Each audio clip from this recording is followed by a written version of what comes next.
The taxi pulled away from Mercy General Hospital, leaving me standing on the sidewalk with my overnight bag, staring at my own front door like it belonged to a stranger. After 3 weeks recovering from emergency gallbladder surgery, all I wanted was to sink into my favorite armchair and sleep in my own bed. But when I tried to slide my house key into the lock, it wouldn't turn. I jiggled it, thinking maybe the mechanism was stiff from the recent rain, but nothing happened. That's when I noticed the shiny new deadbolt installed above the original lock. Before I share this shocking experience, please show your support with a like and subscribe. Comment your location below. My name is Margaret Phillips. I'm 63 years old, and I never imagined I'd be standing locked out of the house I've called home for 37 years. The house where I raised my children, where my late husband Frank planted rose bushes that still bloom every spring, where every room holds memories of birthday parties and holiday dinners. Now, I couldn't even get through my own front door. I walked around to the backyard, my surgical incision still tender with each step. The back door had a new lock too. Even the spare key we always kept under the ceramic frog by the garden shed was gone, leaving only a clean rectangle in the dirt where it used to sit. My phone buzzed with a text from my daughter Ashley. "Mom, we need to talk." "I'll call you later." Ashley Morrison, my 34-year-old daughter, had been the one person I trusted completely during my hospital stay. She had my power of attorney, my house keys, and explicit instructions to water my plants and collect my mail. We'd always been close, especially after her father died 5 years ago. She lived just 20 minutes away with her husband and 2 kids, and she'd visited me every single day in the hospital, bringing homemade soup and updates about the grandchildren. But Ashley wasn't answering her phone now. Each call went straight to voicemail. I sat down heavily on my porch swing, the same swing where Ashley used to curl up next to me as a little girl while I read her bedtime stories. My hands shook as I scrolled through my contacts, looking for someone who might have answers. That's when I remembered seeing my son David's pickup truck in my driveway just 2 days ago, when I'd looked out the hospital window during one of Ashley's visits. I'd mentioned it to her, asking if David had stopped by to help with anything, but she just shrugged and said she hadn't seen him. David Phillips, my 29-year-old son, lived across town and worked construction. He'd always been the more impulsive of my 2 children, quick to anger, but also quick to forgive. Unlike Ashley, he'd only visited me twice during my hospital stay, claiming work was keeping him busy. But seeing his truck at my house suggested he'd been more involved than he'd let on. When I called David, he answered on the second ring. "Mom, aren't you supposed to be getting discharged tomorrow?" "I came home today, David, and I can't get into my house. There are new locks on all the doors." The silence stretched so long I thought the call had dropped. "David, are you there?" "Yeah, I'm here." His voice sounded strained, careful. "Look, Mom, this is complicated. Ashley said she was going to explain everything to you." "Explain what? Why can't I get into my own house?" "I can't talk about this over the phone. Where are you right now?" "Sitting on my own front porch like a vagrant," I said, hearing the bitterness creep into my voice. "Stay there. I'm coming over." While I waited, I called my neighbor and longtime friend, Patricia Chen. Patricia lived 3 houses down and had been my closest friend since her family moved to the neighborhood 15 years ago. We'd shared countless cups of coffee over kitchen tables, celebrated our children's graduations together, and supported each other through the loss of our husbands. "Margaret, you're home!" Patricia's voice was warm but surprised. "I didn't expect you back until tomorrow." "Patricia, did you notice anyone working on my house while I was in the hospital? Installing new locks, maybe?" Another pause that made my stomach clench. "Oh, honey," Patricia said softly. "Ashley told me not to mention anything until she had a chance to talk to you." "Mention what?" She said there had been some break-in attempts in the neighborhood, and they were upgrading your security while you recovered. She showed me the new system and said it was a surprise for when you got home. I stared at my front door with its gleaming new hardware. Did you see who installed them? David was here with some contractor. They worked on it for most of Saturday. Ashley supervised everything. My chest tightened. Both of my children had been involved in this, whatever this was, and they'd sworn my closest friend to secrecy. David's truck rounded the corner, and I watched him park behind my car in the driveway. He climbed out slowly, like a man walking to his own execution. At 6'2" with his father's broad shoulders, David usually moved with confident purpose, but today he looked defeated. "Mom," he said, settling beside me on the swing. "I'm sorry. This got way out of hand." What got out of hand? I just want to understand why I can't get into my own house. David rubbed his face with both hands. "Ashley convinced me that you weren't safe living here alone anymore. After your surgery, when you had that reaction to the anesthesia and you were confused for those couple of days, she got really scared." I was medicated, David. Of course I was confused. I know that now. But Ashley, she started talking about how big this house is, how isolated it feels, how something could happen to you and nobody would know.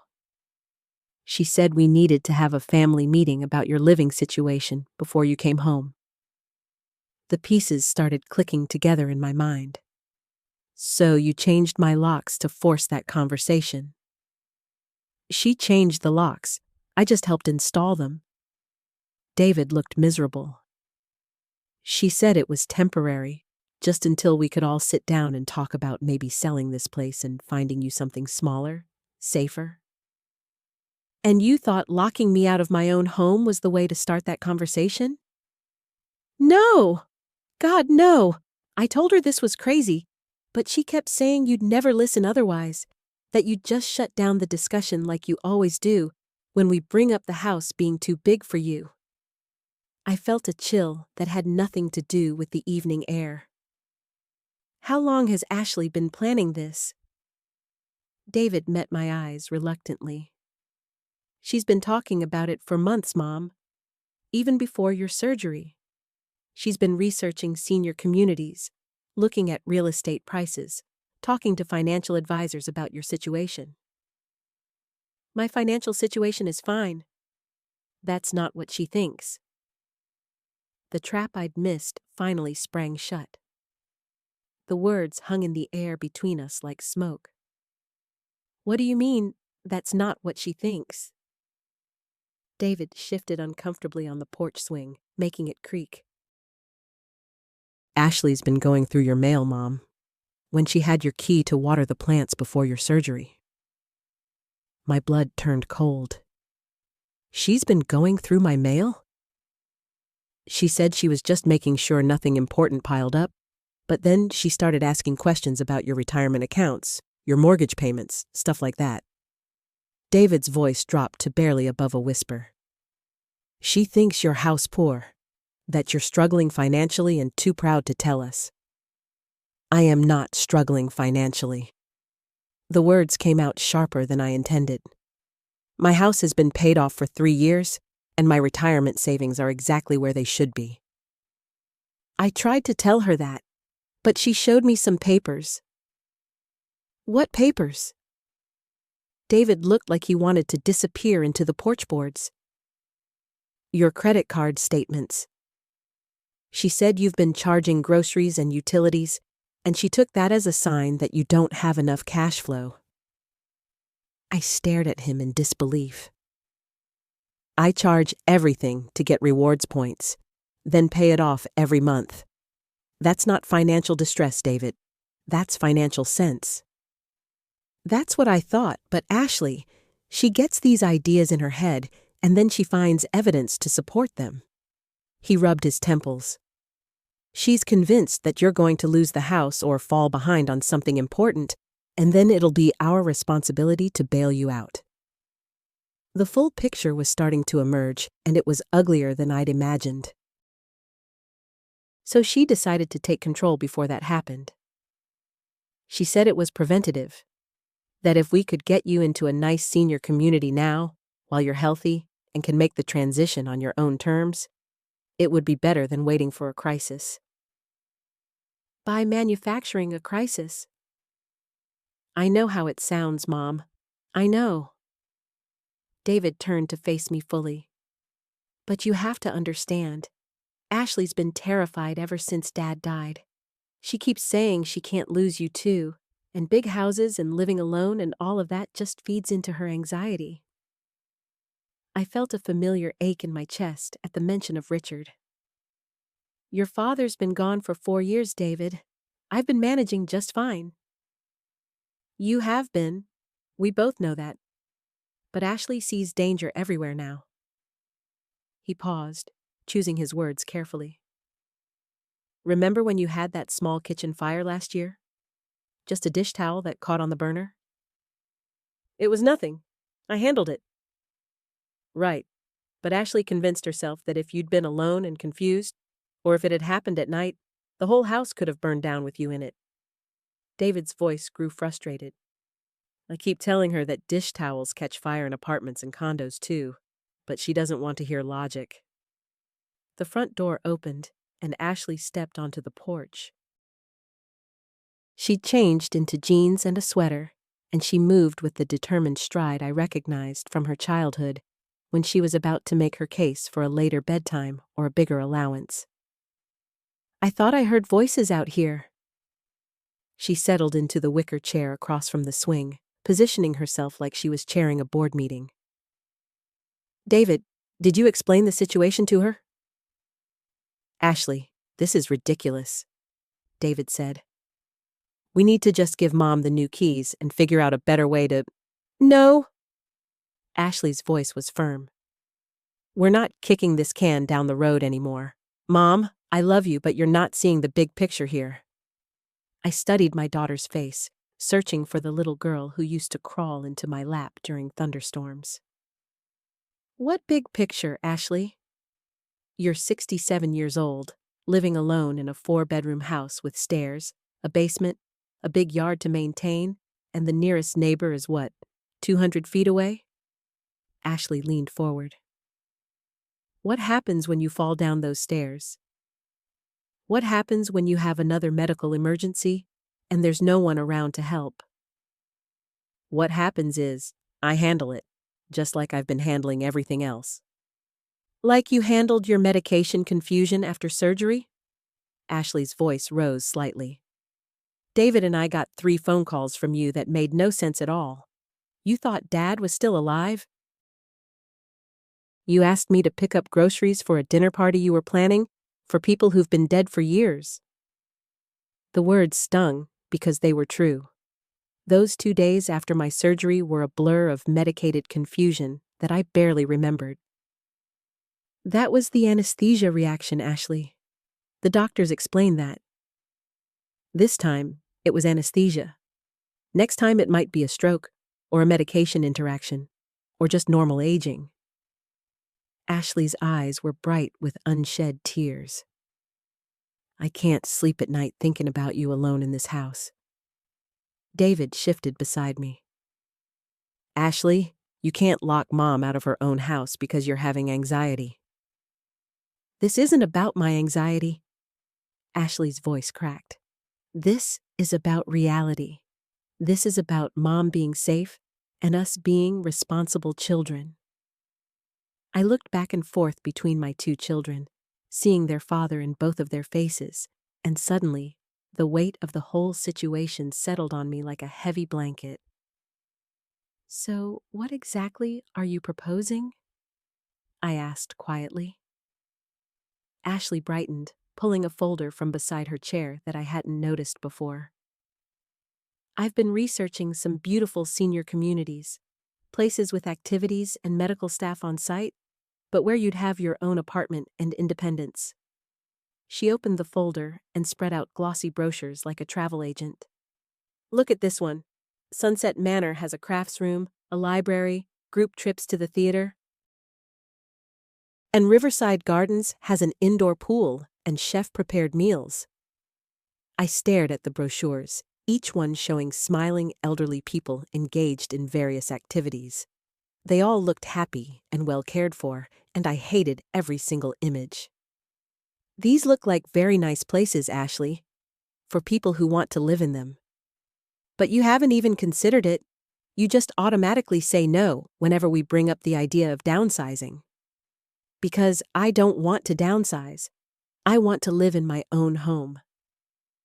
Until when? Until you're 90 and can't manage the stairs? Until something terrible happens and David and I have to live with the guilt of not doing anything to prevent it? The emotion in Ashley's voice caught me off guard.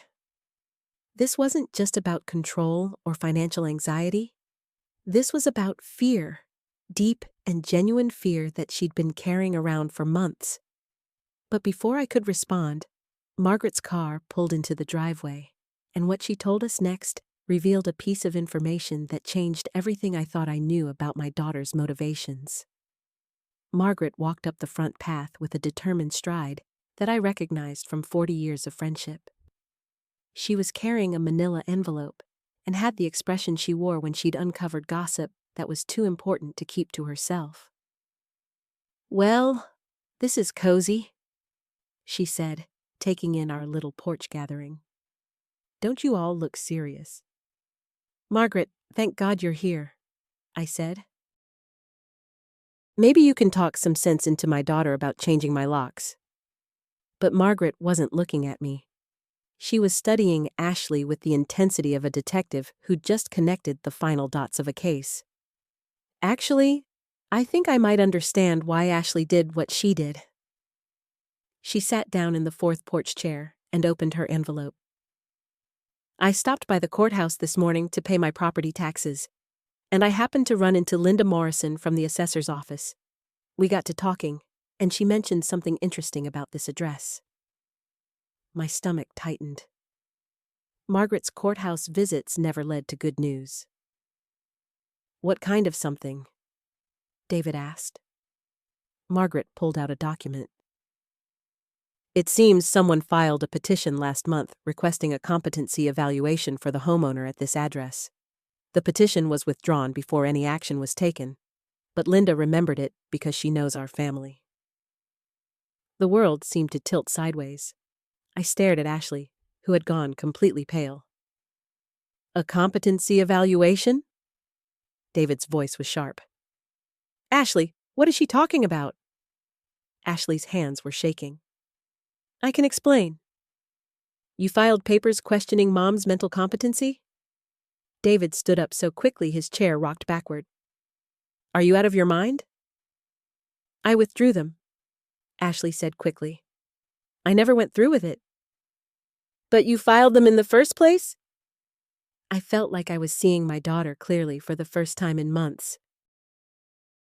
This whole thing about being worried about my safety, about wanting me to move to a nice senior community, this was all building up to having me declared incompetent. "No, Mom, that's not. It wasn't like that." Tears were streaming down Ashley's face now. "I was scared, and I didn't know what else to do.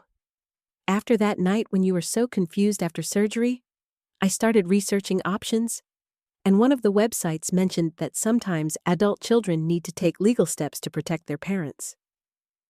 "Legal steps to take control of my life, you mean?" "To protect your life." Ashley wiped her eyes with the back of her hand. "I filled out the paperwork, but then I couldn't go through with it. That's why I withdrew the petition. That's when I decided to try talking to you instead, but you wouldn't listen to any of my concerns." Margaret leaned forward. "So, changing the locks was what, exactly? Plan B?"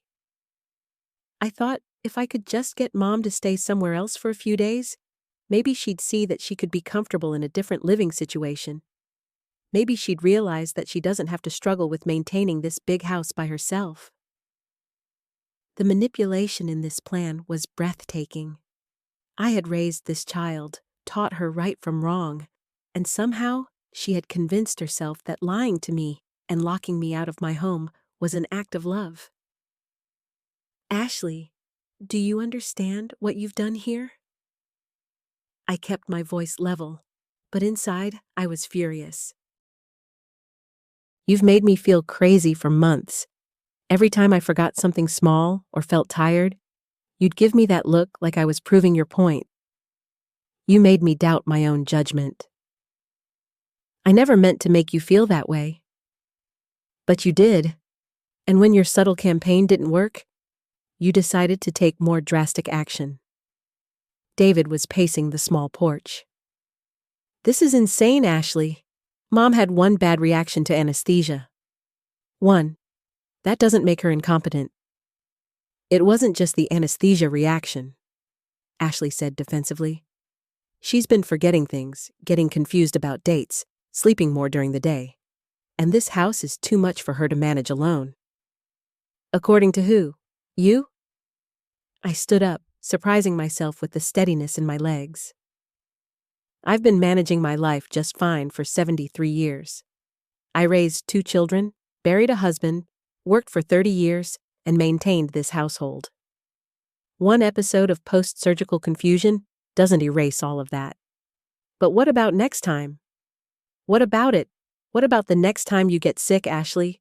Should David and I start researching ways to take control of your life just in case?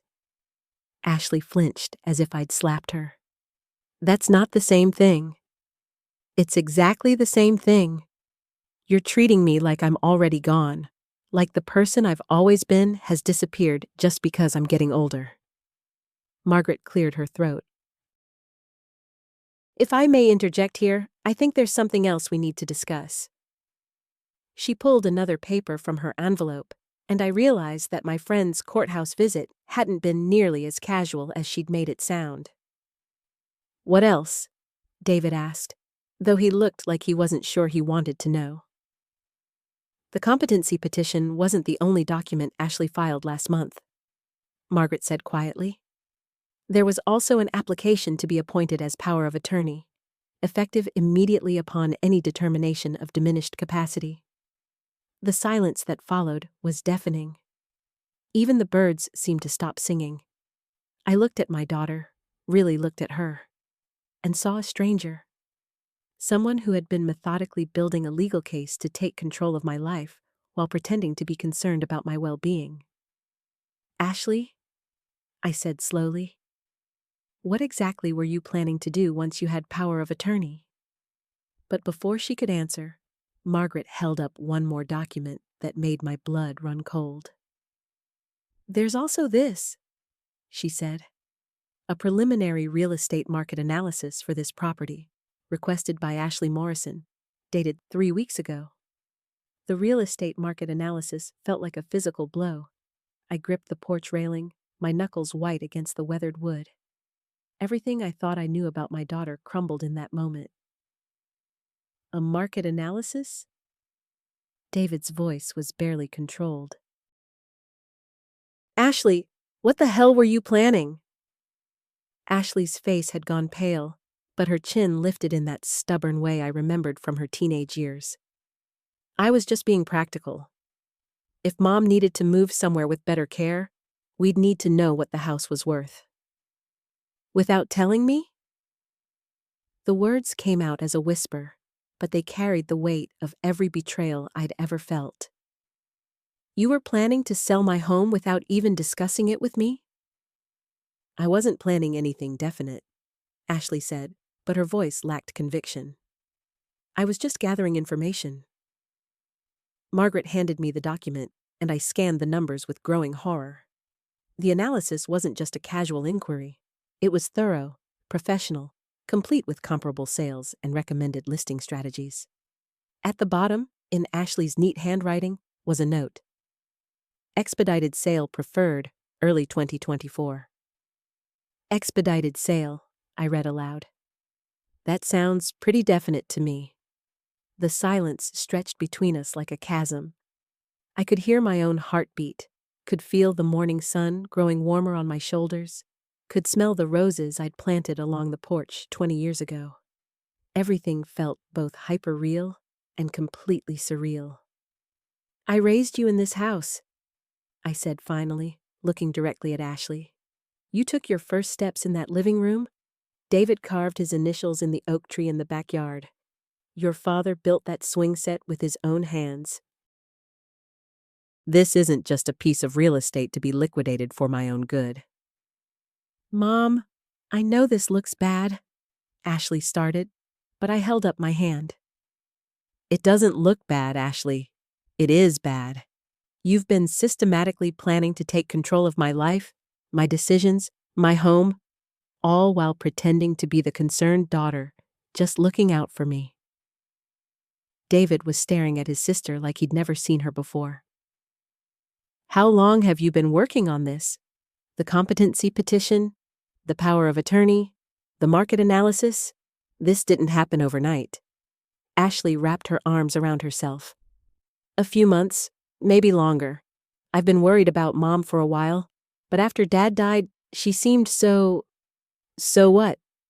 I demanded. "So lost, so fragile, like you were just going through the motions of living." Her words hit something deep inside me, a truth I didn't want to acknowledge.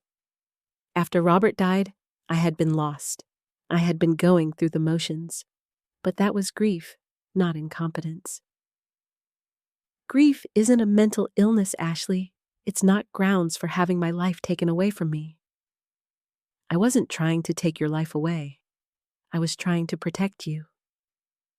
From what? From making my own choices? From living in my own home? From having bad days and good days like every other human being on the planet? Margaret stepped closer to me, her presence a comfort. "The thing is, Ashley, what you've done here isn't protection, it's control. And it's based on the assumption that your mother can't be trusted to know what's best for herself." "But what if she can't?" Ashley's voice broke slightly. "What if next time something happens and there's no one there to help her? What if she falls, or gets confused, or forgets to turn off the stove? What if she dies alone in this big house because I was too afraid to do something difficult?" And there it was, the real fear underneath all the legal maneuvering and controlling behavior. Ashley wasn't trying to hurt me. She was terrified of losing me. I felt my anger soften slightly, though the betrayal still burned. "Ashley, those are valid fears, but they don't give you the right to make unilateral decisions about my life." "Then what am I supposed to do? Just wait for something terrible to happen?" "You're supposed to talk to me. Include me in decisions about my own life. Trust that I might have some wisdom about what I need and want." David moved closer to his sister. "Ash, you could have come to me too. We could have had family conversations about this stuff instead of you going behind everyone's back." Ashley looked between us, and I saw the fear and exhaustion in her eyes. "I tried talking. Remember the conversation about the assisted living places? Mom shut it down completely.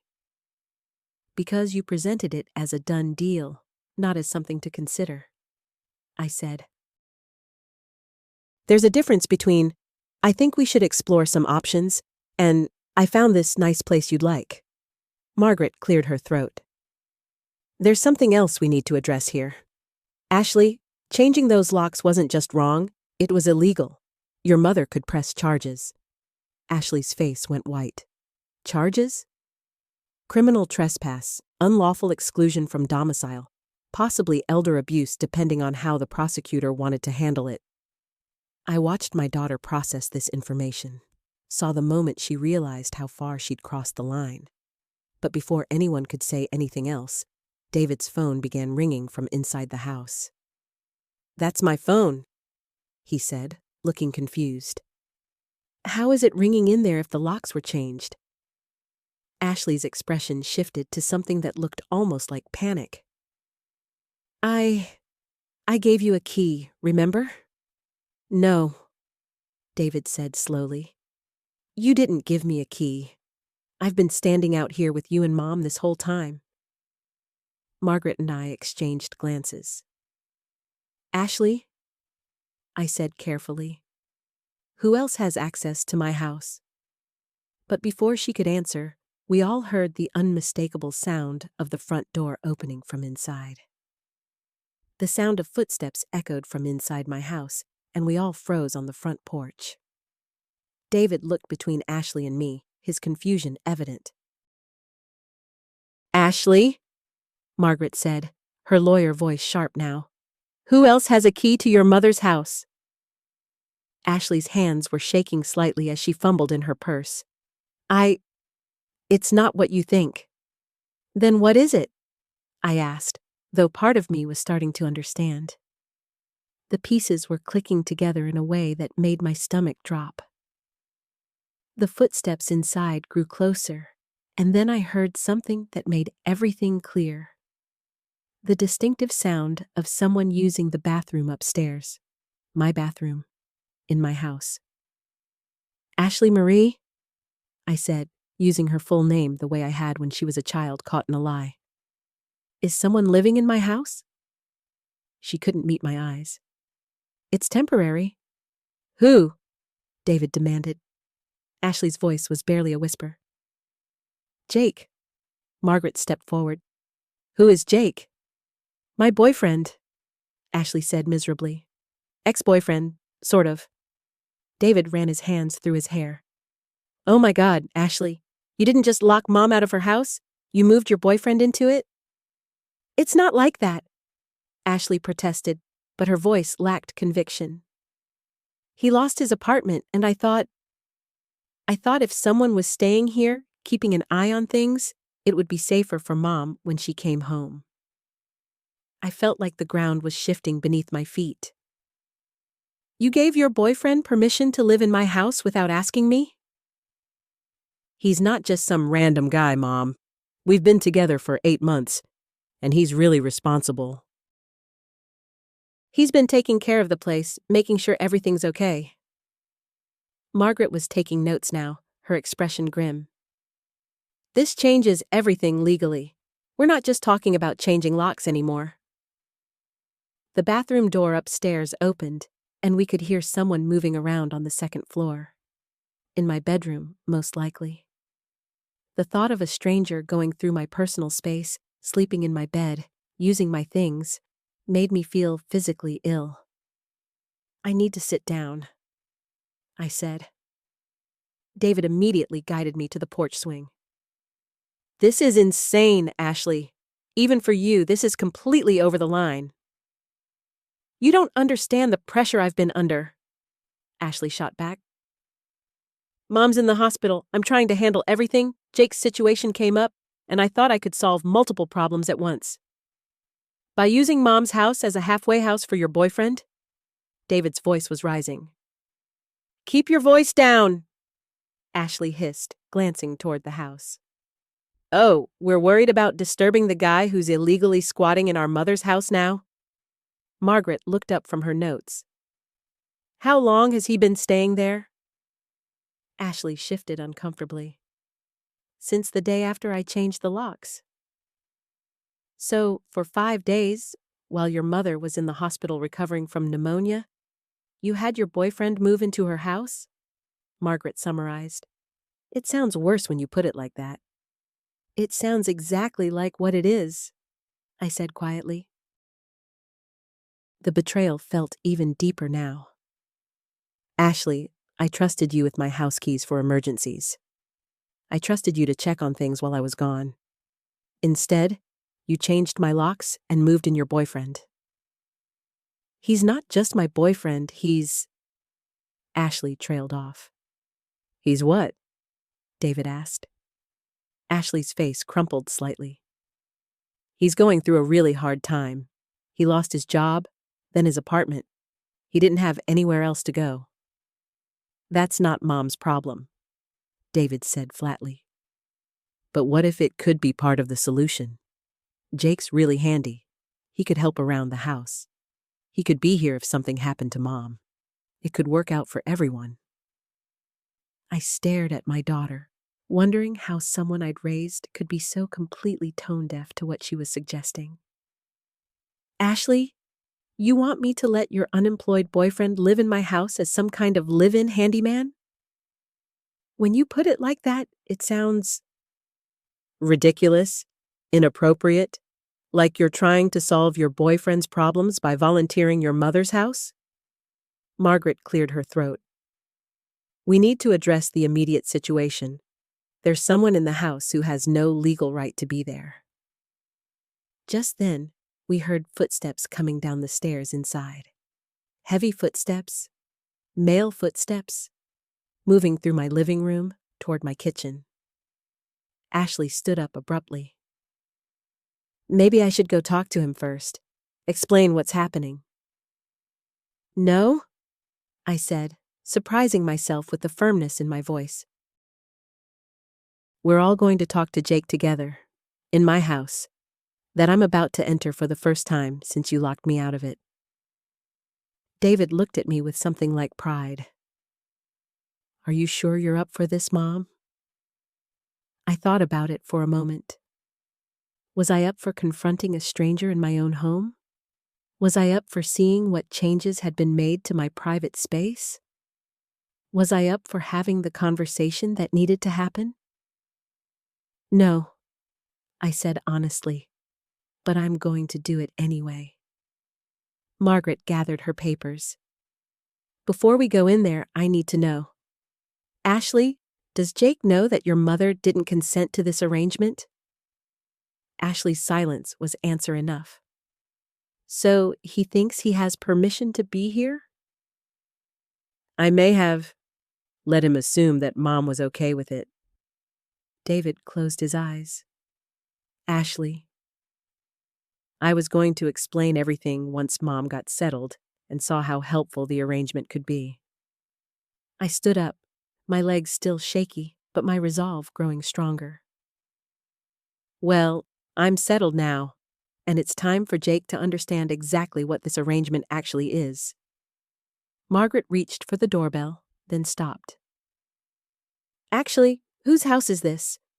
I looked at her, then at my children, then at the front door that I'd walked through thousands of times over the past 15 years. It's mine, I said, and I don't need to ring my own doorbell. I reached into my purse and pulled out my original house key, the one I'd had since I bought the place. Ashley's eyes widened. That won't work, Mom. I changed the locks, remember? I slid the key into the lock anyway, just to prove her point, and turned it. The lock clicked open smoothly. We all stared at the door. Ashley, Margaret said slowly, what exactly did you change? Ashley's face went through a series of expressions that would have been comical under different circumstances. Confusion, realization, then something that looked suspiciously like panic. I replaced the doorknob on the back door, she said weakly. And I had new keys made for the front door, but I guess I never actually... the locksmith said he could change the whole mechanism, but it was going to be expensive, and Jake said we should start with just... So you never actually changed the locks, Margaret said, her professional demeanor barely concealing what I suspected was amusement. I changed some locks, Ashley protested, but her voice had lost all conviction. David ran his hand through his hair. Ashley, do you hear yourself? You told Mom she couldn't come home because you'd changed the locks, but you never actually changed the locks? I pushed the door open and stepped into my own entryway. The familiar scent of my house hit me first, but underneath it was something else. The smell of someone else's coffee, someone else's breakfast, someone else's life being lived in my space. The living room looked largely the same, but there were differences that made my chest tighten. A leather jacket draped over the back of my favorite reading chair. Work boots kicked off carelessly by the couch, leaving dirt marks on my cream-colored carpet. A half-empty beer bottle on the coffee table, leaving a ring on the wood, because no one had bothered to use a coaster. Jake? Ashley called out, her voice thin with anxiety. "We need to talk." Footsteps approached from the kitchen, and I got my first look at the man who'd been living in my house for the past 3 weeks. He was younger than I'd expected, maybe late 20s, with the kind of casual confidence that comes from never having to worry about consequences. He had a piece of toast in one hand, and my favorite coffee mug in the other. My grandmother's coffee mug.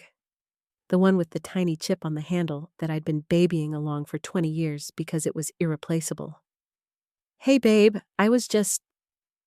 Jake's words died as he took in the scene. 4 adults standing in the entryway, Margaret with her briefcase, David with his arms crossed, me staring at my grandmother's mug in his hand, and Ashley looking like she wanted to disappear into the floor. "Jake," Ashley said quickly. "This is my mom, and my brother David, and this is Margaret. She's helping with some legal things." I watched Jake's face as the pieces fell into place.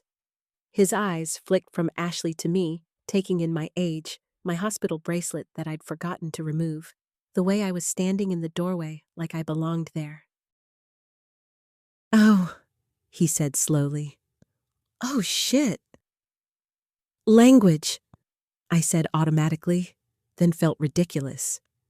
The man had been living in my house without my permission, and I was correcting his vocabulary? Jake set the toast down on my antique side table without a plate, and I bit back another correction. He was holding my grandmother's mug like it was just any ordinary cup, and I found myself fixated on his fingers, wrapped around the delicate porcelain. "Ashley didn't mention..." he started, then looked at Ashley. "You said your mom was cool with this. You said she needed help with the house maintenance." "I said she might need help," Ashley corrected weakly. "No, you definitely said she was okay with me staying here. You said she was worried about security and wanted someone in the house." David stepped forward. "When exactly did Ashley tell you this?" Jake looked confused. "The first day I moved in, she said her mom was in the hospital but would be home soon, and that she'd talked to her about having me stay here temporarily." I felt something cold settle in my stomach. "Ashley, you told Jake I had agreed to this before I was even discharged?" The silence stretched uncomfortably. Margaret cleared her throat and pulled out a small notebook. "Jake, I need to ask you a few questions. First, are you paying rent?" "Well, no, but I'm doing work around the house." I fixed the squeaky hinge on the bathroom door, and I've been keeping the lawn mowed. I looked through the front window at my lawn, which was indeed freshly cut, though the edges looked rough where someone had clearly been learning to use an unfamiliar mower. "And you understood this to be a temporary arrangement?" Margaret continued. "Yeah, just until I find a place. The rental market is brutal right now, and Ashley thought this would work out for everyone." I watched Ashley shrink further into herself with each word. The scope of her deception was becoming clearer, and what bothered me most wasn't just that she'd lied to me. She'd lied to Jake, too, setting up a situation where an innocent person thought he had permission to be in my home. "How long were you planning to stay?" David asked, and I could hear the barely controlled anger in his voice. Jake shrugged. "Ashley said probably a couple months, maybe 3, just until I get back on my feet." 3 months, I repeated quietly. Margaret made a note. "Jake, I need to inform you that the homeowner did not consent to this arrangement.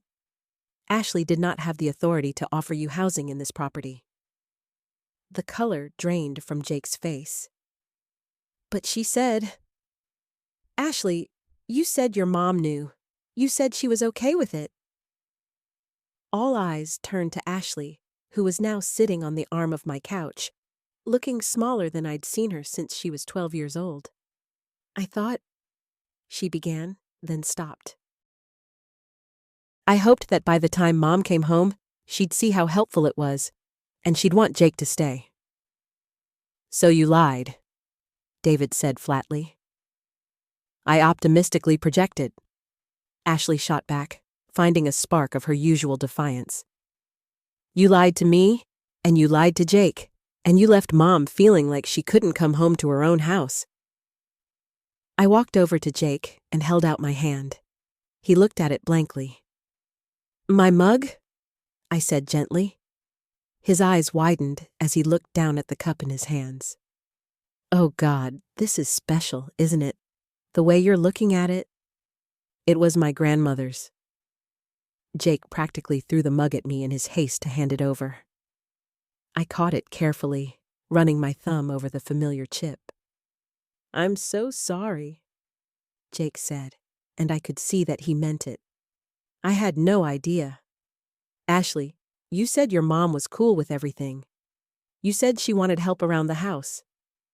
I know what I said, Ashley snapped, but there were tears in her eyes now. Margaret closed her notebook. I think we need to discuss next steps. Jake, legally, you're trespassing. However, given that you were misled about having permission to be here, I think we can work out a reasonable timeline for you to make other arrangements. How reasonable? I asked, surprising myself.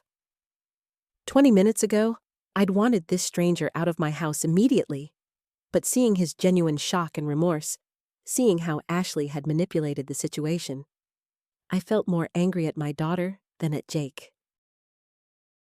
A week? Margaret suggested.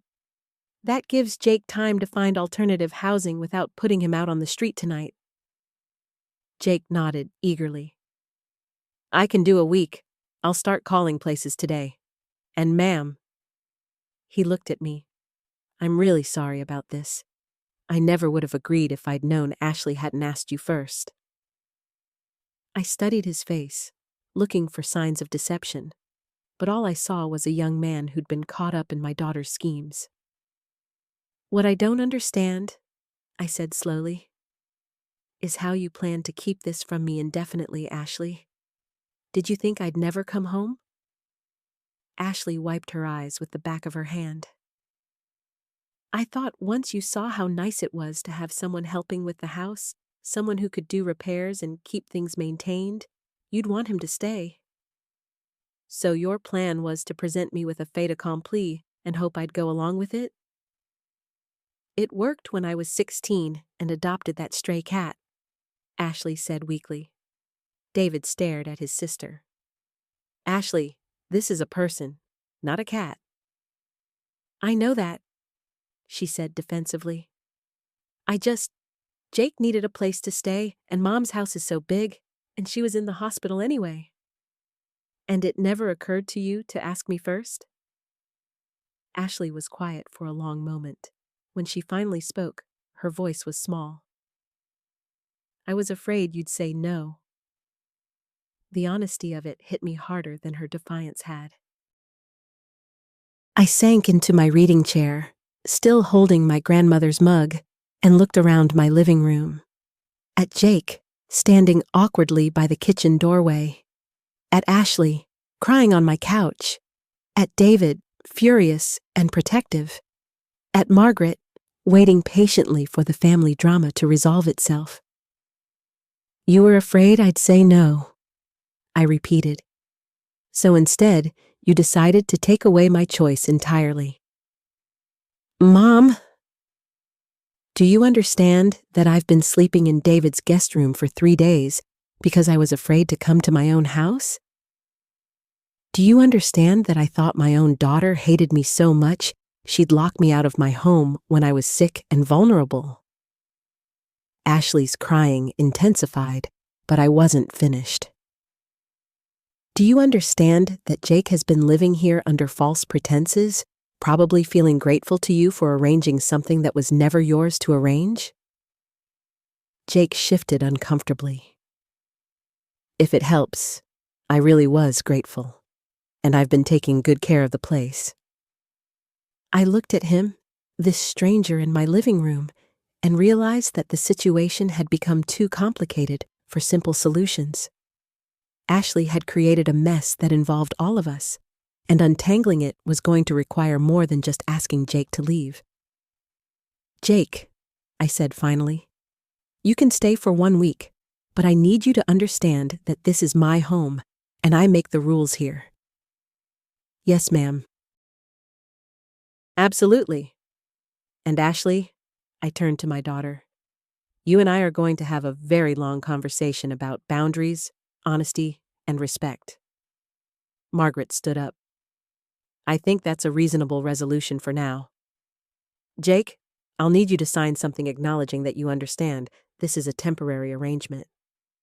Of course. As Margaret pulled out paperwork, I noticed Jake looking around the living room with new eyes, probably seeing it as someone's cherished home instead of just a place to crash. There's one more thing, I said, and everyone looked at me. Jake, while you're here, you're going to tell me exactly what Ashley told you about this arrangement, all of it.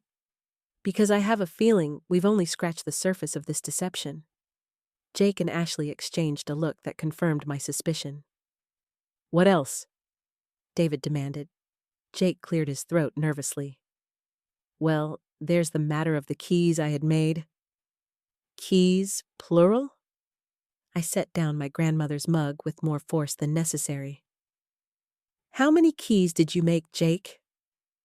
He looked like he wanted to disappear into my couch cushions. 3 sets. Ashley said you'd want your family to have backup keys, and that Jake needed extras in case he lost them. Jake, David said slowly. You're Jake. Why are you talking about yourself in third person? No, Ashley said quickly, wiping her eyes. There's another Jake. My friend Jake from college. This is Mike. The silence that followed was deafening. Your name isn't Jake? I asked the young man who'd been living in my house. It's Mike Henderson, but Ashley said you were expecting someone named Jake, so I just went with it. David threw his hands up. This keeps getting better. So not only did Ashley change our mother's locks and install a complete stranger, but the stranger has been lying about his own name? It wasn't supposed to be a big deal, Ashley said defensively. The real Jake couldn't come at the last minute. His grandmother got sick, and he had to go to Portland. Mike needed a place just as badly, and I knew Mom would help if she understood the situation. So, instead of telling me the truth, you decided to create an elaborate fiction involving a fake name and stolen keys? I was fighting to keep my voice level. What else don't I know, Ashley? Mike, not Jake, shifted uncomfortably. She might have also said you were her aunt instead of her mother. Her aunt? David's voice cracked. Yeah, she said her mom would be too worried if she knew Ashley was helping out a friend, but that her cool Aunt Margaret wouldn't mind having a responsible college student house sit while she recovered from surgery. I stared at my daughter. So, let me get this straight. You told Mike here that I'm your aunt, that my name is Margaret instead of Sarah, that I needed a house sitter instead of explaining that you'd locked me out of my own home, and that his name should be Jake for reasons that make no sense whatsoever. It made sense at the time, Ashley mumbled. No, David said firmly. It really didn't. None of this made sense, Ashley. At any point in this ridiculous scheme, did you think about just telling the truth? Mike raised his hand tentatively. If it helps, I've been really confused this whole time. I kept wondering why Ashley's aunt had so many pictures of Ashley around the house, and why she seemed to know exactly where everything was when we talked on the phone. You talked on the phone? I looked at Ashley. When did you talk to Mike on the phone? A couple times, to check on things. I told him you were calling to check on the house. So Mike thought he was talking to me when he was actually talking to you, pretending to be me, while living in my house under a fake name? I rubbed my temples. Ashley, this isn't just about boundaries anymore. This is about honesty, about trust, about basic respect for other people. Mike looked genuinely distressed. I don't actually know your last name, Thompson, I said automatically. Mrs. Thompson, I am so sorry. I would never have agreed to this if I'd known Ashley was lying to you. I thought this was all arranged and approved. I believe you, Mike. But those 3 sets of keys concern me. Where are they now? Ashley has 1 set, I have 1 set, and the 3rd set. He looked uncomfortable again. Where's the 3rd set, Mike? I gave it to my girlfriend in case of emergencies. But I can get it back today, I promise. David sat down heavily in my other chair. So, there's now a complete stranger who we've never met walking around with keys to Mom's house. Sarah's house, I corrected. My name is Sarah Thompson, not Margaret. And yes, apparently some girl we've never met has full access to my home. Ashley was crying again, but this time it looked different. Less manipulative, more genuinely ashamed. I'm sorry, Mom. It just kept getting more complicated, and I didn't know how to fix it. You fix it by telling the truth, Ashley. That's how you always fix it. I looked around at the mess my daughter had created. Mike, I need that 3rd set of keys back by tonight, and I need your girlfriend's full name and contact information. Of course. And Ashley, tomorrow morning you and I are going to sit down and figure out why you thought any of this was acceptable.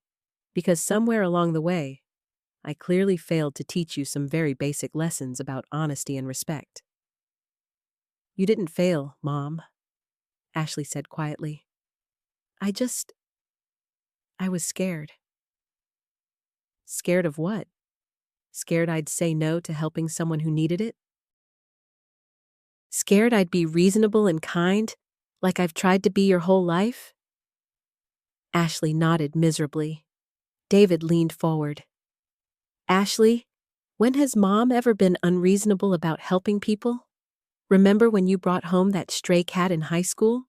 Or when your friend needed a place to stay after her parents kicked her out? I know, Ashley whispered.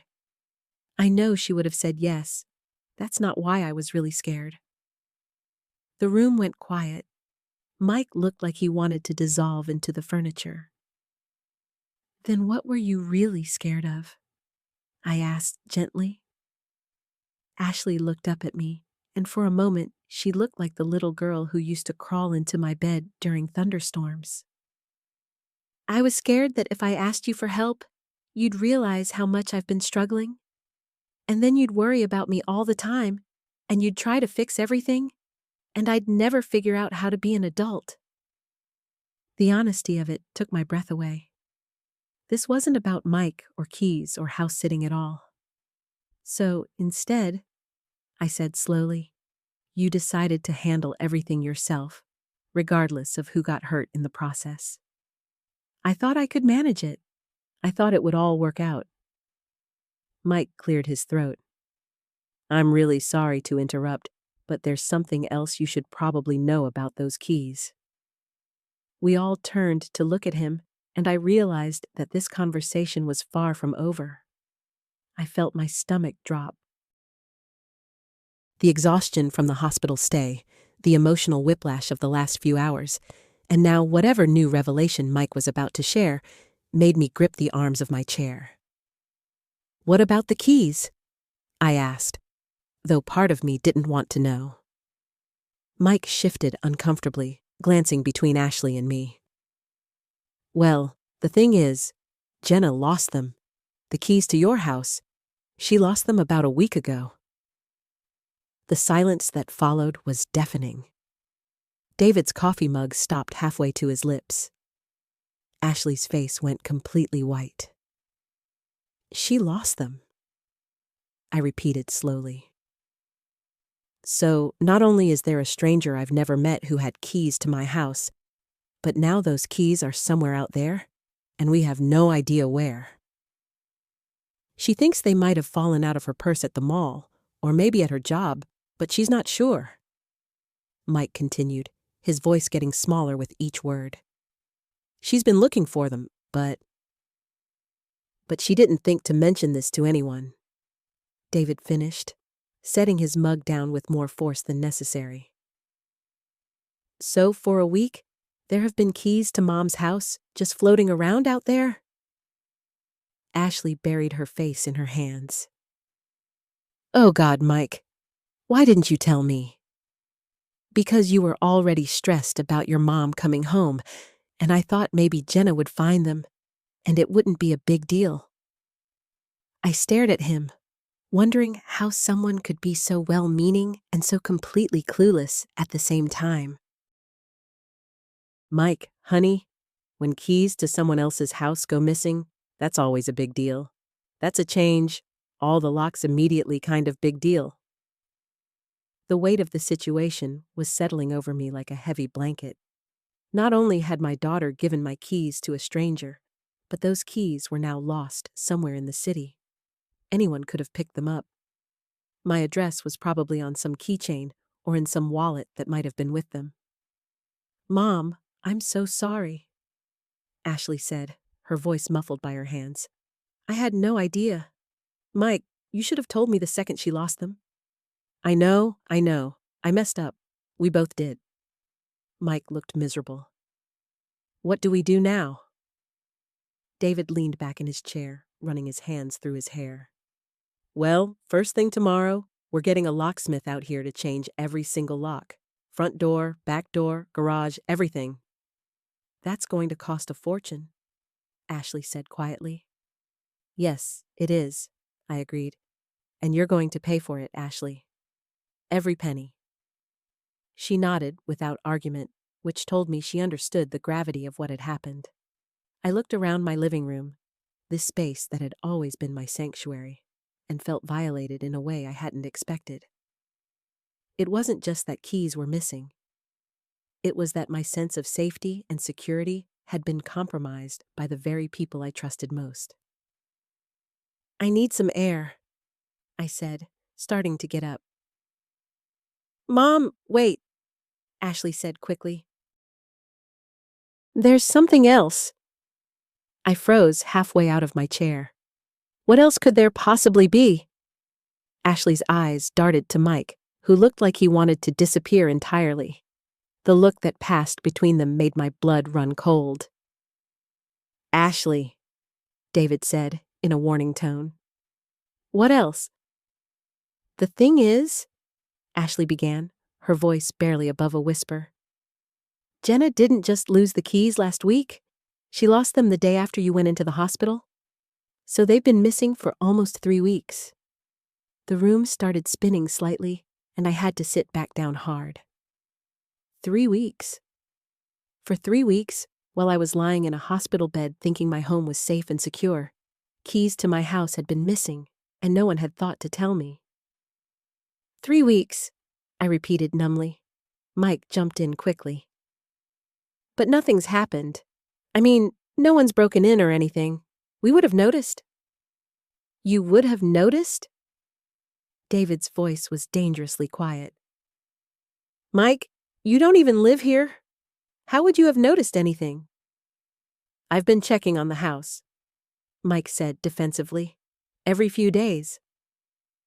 Every few days, I echoed, the casual way he said it, as if checking on someone's house every few days was adequate when the keys were floating around somewhere unknown, made me realize that Mike's judgment was even worse than I'd thought. Ashley was crying again, but I found I didn't have much sympathy left. So, let me see if I have this straight. 3 weeks ago, you gave my house keys to a girl I've never met. She immediately lost them. And neither of you thought this was important enough to mention to me while I was recovering from surgery. We didn't want to stress you out while you were sick, Ashley said weakly.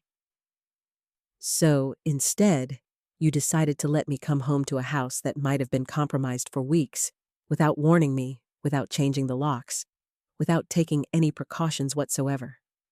David stood up abruptly. I need to walk around the house and check all the windows and doors. Right now. As my son left the room, I looked at Ashley and Mike, these two people who had created a situation that was so much worse than I'd initially understood. But as I watched Ashley's face crumple with genuine remorse, and saw Mike's obvious distress, I realized something that made my chest tighten with a different kind of worry. "Ashley," I said quietly, "if the keys have been missing for 3 weeks, and you've been this afraid to tell me, what else has been going on that you haven't mentioned?" The question hung in the air like a threat. Ashley's face went completely white, and she looked at Mike with something close to panic. That look told me everything I needed to know before she even opened her mouth. "There might have been some other stuff," she whispered. I felt that familiar tightness in my chest, the same sensation I'd had in the hospital when the monitors would beep too fast. "What other stuff, Ashley?" Mike shifted uncomfortably in his chair. "It's not as bad as it sounds." "Mike, I swear to God, if you say one more word about how things aren't as bad as they sound, I'm going to lose what's left of my mind." I turned back to Ashley. "Tell me, all of it, right now." Ashley took a shaky breath. "Remember how I said I needed to borrow some money for textbooks a couple weeks ago?" I nodded slowly. I'd sent her $300 from my hospital bed, worried about her keeping up with her classes while dealing with the stress of my surgery. The thing is, I didn't need it for textbooks. I needed it because someone broke into Mike's car and stole his laptop, and he had this big project due, and we thought if we bought him a new one really fast, he could still get it done on time. The room felt like it was tilting. Someone broke into Mike's car. "It was probably just random," Mike said quickly. "Happens all the time in that parking lot." "When?" My voice sounded strange to my own ears. Ashley and Mike exchanged another one of those looks. "About 2.5 weeks ago," Ashley said in a small voice. 2.5 weeks ago. Just a few days after Jenna had lost my house keys. I felt something cold settle in my stomach. "Where was the car parked when it was broken into?" "At my apartment complex," Mike said, and then seemed to realize what that meant. "But I'm sure it wasn't connected. I mean, why would it be?" I stared at him. The complete lack of awareness in his face was almost more frightening than everything else combined. This boy, who my daughter trusted, who I'd been trying so hard to like, genuinely couldn't see the pattern that was glaringly obvious to me. "Mike," I said carefully, "you live 6 blocks from me." "Yeah, so?" "So, your girlfriend gave my house keys to someone I don't know. That person lost them in your neighborhood. A few days later, someone breaks into your car, which is parked 6 blocks from my house, a house that now has keys floating around somewhere unknown." The color drained from Mike's face as the implications finally hit him. "Oh God, you think someone found the keys and was looking for an address or something in my car?" Ashley made a small, strangled sound. "Mom, do you really think someone might have been planning to break into our house?" Our house. Even in the middle of everything, that casual possessive pronoun did something to my heart. This was still her home, regardless of everything else. "I think," I said slowly, "that this situation has been potentially dangerous for weeks, and no one thought to tell me." David's voice came from the hallway. "All the windows and doors look secure from what I can tell. No signs of tampering." He walked back into the room and immediately noticed the heavy atmosphere. "What did I miss?" "Mike's car was broken into 2.5 weeks ago," I said. 6 blocks from here. "A few days after the keys went missing?" David went very still. "Tell me you're kidding." "I wish I were." My son looked at Ashley and Mike with an expression I'd rarely seen from him. David was usually the peacemaker, the one who smoothed things over. But right now, he looked furious. "Are you two completely insane?" His voice was quiet, but there was something dangerous in it. Do you have any idea what could have happened? What might still happen? Ashley started crying harder. We didn't think about it like that. We just thought they were lost keys. People lose keys all the time. People lose keys to their own houses, Ashley. They don't lose keys to their mother's house and then fail to mention it when someone starts prowling around the neighborhood. Mike stood up suddenly. I should go. Sit down, David said sharply. You're not going anywhere until we figure out what we're dealing with here. David, I said, putting a hand on his arm. My son was protective of me under normal circumstances, but seeing him this angry was unsettling. It's okay. No, it's not okay. David turned to face me fully. Mom, for 3 weeks, while you were recovering from surgery, your house has been vulnerable. And now we find out there's been suspicious activity in the immediate area. That's not okay. He was right, of course. But as I looked at Ashley's devastated face and Mike's obvious terror, I realized that my anger was starting to shift into something else.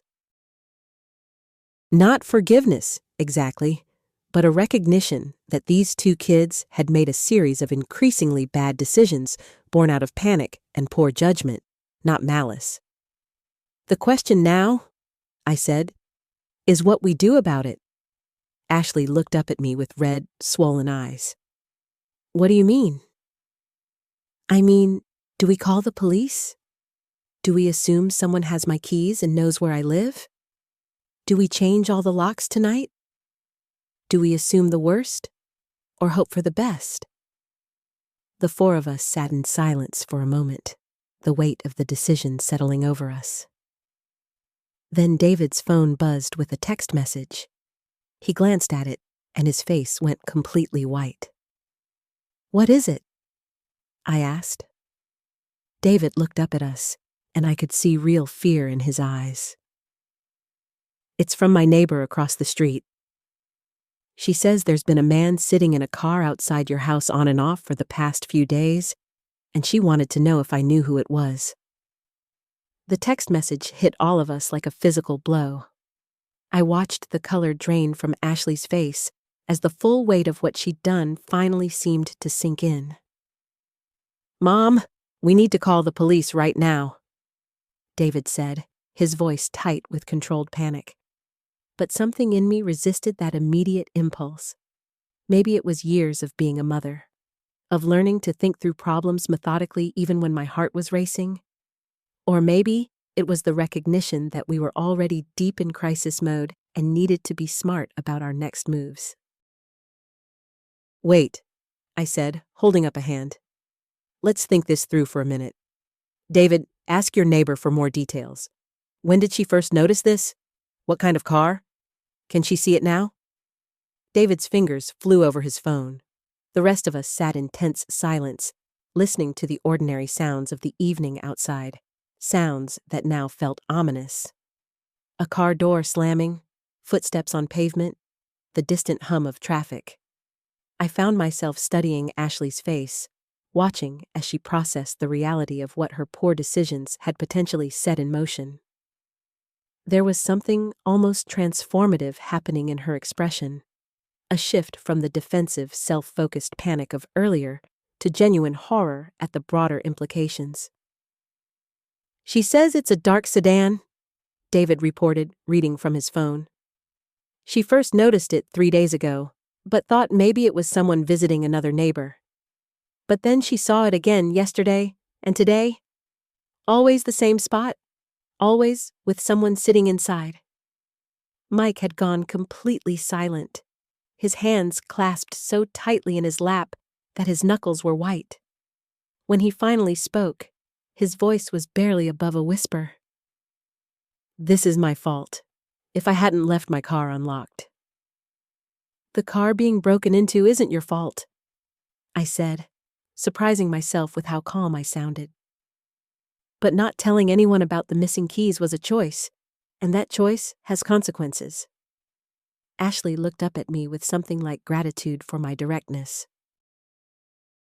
I realized that part of what had been so frustrating about this whole situation was the way everyone had been dancing around responsibility, making excuses, trying to minimize what had happened.